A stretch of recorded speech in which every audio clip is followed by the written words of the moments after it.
For more than 55 years, America has fought drugs with arrests, seizures, prisons, treatment, and billions in spending. Yet the market survives. Maybe the question isn't only, why can't they stop drugs?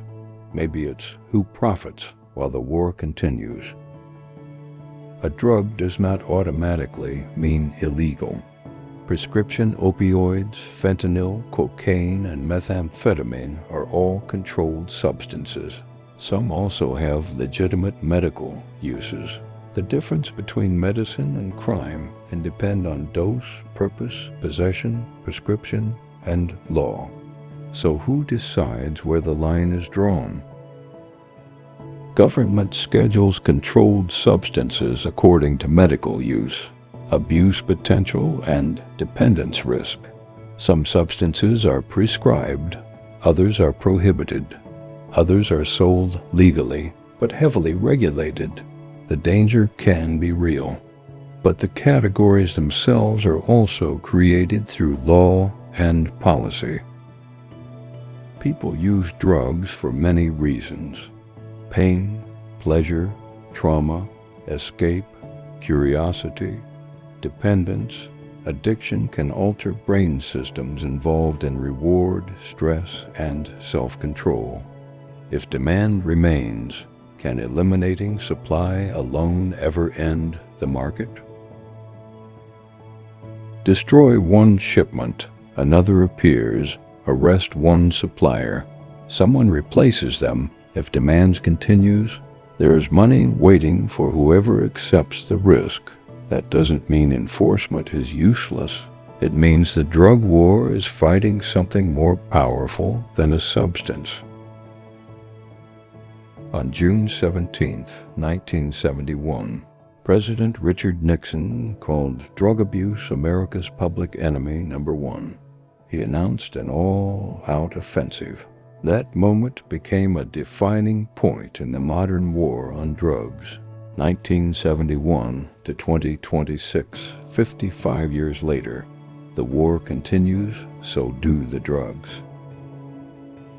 Today, federal drug policy spans numerous agencies and roughly tens of billions of dollars in annual spending, enforcement, border interdiction, treatment, prevention, intelligence, courts. That spending does not prove corruption, but it proves something important. The drug war became an institution. Every year, authorities seize pills, fentanyl, cocaine, methamphetamine, weapons, cash. Those seizures show enforcement working, but they reveal something else too. The supply behind the seizures is enormous. After decades of war, criminal networks continue adapting. Ban a product with strong demand and legitimate sellers disappear. Criminal sellers accept the risk. Greater risk can mean greater profit. Prohibition can reduce access and protect people, but it can also make successful trafficking extremely valuable. Both can be true. The opioids crisis wasn't only a street story. Purdue Pharma sold OxyContin legally. Years later, the company pleaded guilty to federal criminal charges involving how opioids were marketed and distributed. The product came from a pharmaceutical company. The devastation still reached communities. Purdue agreed to billions of dollars in criminal penalties and forfeiture. Think about that. A legally manufactured pharmaceutical generates enormous corporate revenue, while addiction and overdose devastated communities. That doesn't make pharmaceutical medicine evil. It proves something else. Legal drug markets can also create powerful profit incentives. McKinsey later agreed to a $650 million resolution involving its consulting work for Purdue. DOJ says consultants advised Purdue on strategies designed to increase OxyContin sales. Street trafficking has sales strategy, so can corporations. different world. Same question, what happens when addiction becomes profitable? Drug organizations can generate mountains of cash, but cash has limits. Eventually, money needs to be moved, converted, hidden, invested, laundered. That means a large trafficking operation can eventually touch the legitimate financial world. The drug economy doesn't stop at the street corner. DOJ said at least $881 million in drug trafficking proceeds moved through HSBC's banking system. Some proceeds were linked to major Mexican and Colombian cartels. HSBC entered a deferred prosecution agreement and forfeited more than $1 billion. This is documented, not conspiracy. Wachovia also faced federal action over anti-money laundering failures involving massive transactions connected to Mexican currency exchanges. The bank forfeited money identified as narcotics proceeds. Again, cartel money did not remain outside legitimate finance. Some of it entered major banks. A street trafficker can lose years or decades of freedom. Major banks involved in money laundering failures have paid enormous penalties and entered corporate settlements. The cases are legally different, but the contrast still deserves examination as punishment change when the defendant becomes an institution. Drug enforcement doesn't only confiscate drugs. Authorities can seize cash, cars, property, weapons, other assets. Some forfeiture proceeds can later support law enforcement programs. The purpose is to weaken criminal organizations, but it creates a question. Should enforcement ever financially benefit from seizures? DOJ Assets Forfeiture Fund handles billions in seized and forfeited assets. Money can go toward victims' expenses and participating law enforcement agencies. This does not prove police create cases for profit, but a financial stream exists. And where money exists, financial incentives deserve scrutiny. Drug trafficking still represents a major share of federal criminal sentencing. Most federal trafficking defendants who are convicted receive prison sentences. The average sentence can be measured in years, not months. The war on drugs isn't just the police, it continues through prosecutors, courts, and prisons.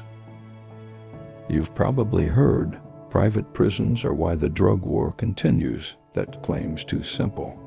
Private incarceration exists in parts of the U.S. system, but it does not explain the entire federal drug war. A strong investigation must challenge claims even when they support its argument. Question everything, including conspiracies. For decades, federal sentencing treated crack cocaine far more severely than powder cocaine by quantity. The Fair Sentencing Act reduced that disparity. Same cocaine family. Very different punishment. Why? Public fear, politics, crime policy, race debates. Drug laws are never only about chemistry. Federal crack cocaine prosecutions historically fell disproportionately on black defendants. That fact fueled decades of criticism about unequal enforcement and sentencing. Statistics alone do not prove one's secret racial plan, but they prove policy can affect communities very differently. Intent and impact are not always the same thing.